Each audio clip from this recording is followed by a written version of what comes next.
La capella del Santíssim Sagrament és una de les capelles que formen part del creuer de l'església i ja formava part del projecte original de construcció.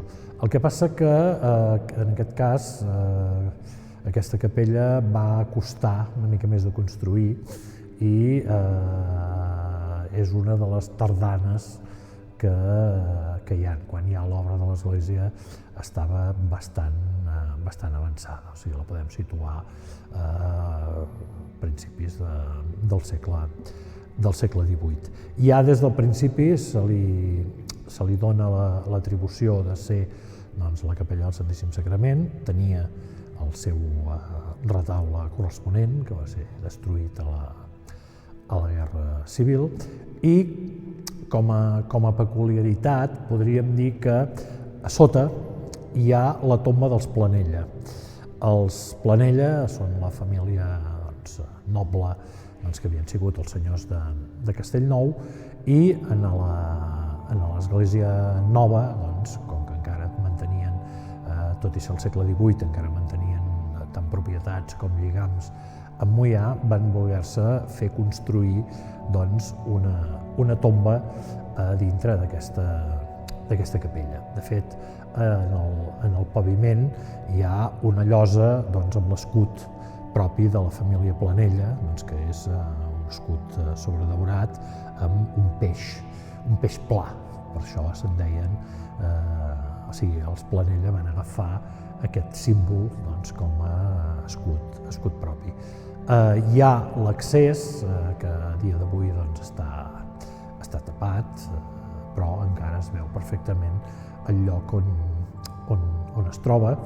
Per aquest accés hi ha una escala que s'accedeix a la part de sota de la capella i allà hi ha tot un reguitzell de tombes que havien sigut les de les persones de la família Planella. De fet, en la col·lecció del museu tenim tota una sèrie de rajoles que eren les que identificaven els diferents nínxols i hi ha tota una sèrie de noms dels membres d'aquesta família que van ser enterrats en aquesta capella. Majoritàriament són persones del segle XVIII. No hi ha referències d'enterraments anteriors, més que res perquè anteriorment al segle XVIII no existia aquesta capella i la família Planella tenien, a l'església antiga, tenien un sarcòfag propi en la nau, que era on s'enterraven els membres d'aquesta nissaga. També un altre element característic i interessant que es pot trobar en aquesta capella és un sarcòfag gòtic que s'atribueix al bisbe Pere de Planella.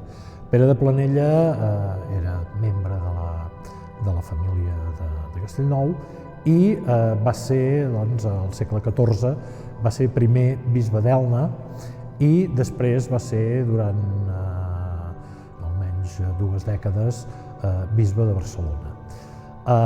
No està gaire clar que les seves restes estessin mai aquí, perquè a la catedral de Barcelona també hi ha una tomba que s'atribueix al bisbe Pere de Planella. Però el sarcòfag aquest, des de sempre s'ha donat com que els propis, o sigui, els membres de la família Planella en serien els titulars. I actualment la capella aquesta compleix funcions litúrgiques de les misses que es fan entre setmana, en les que l'assistència de públic no justifica l'utilització de la nau principal, i també s'hi fan algunes altres funcions com ara el rest del rosari, l'adoració i tota una altra sèrie de funcions litúrgiques que no es fan a la nau principal.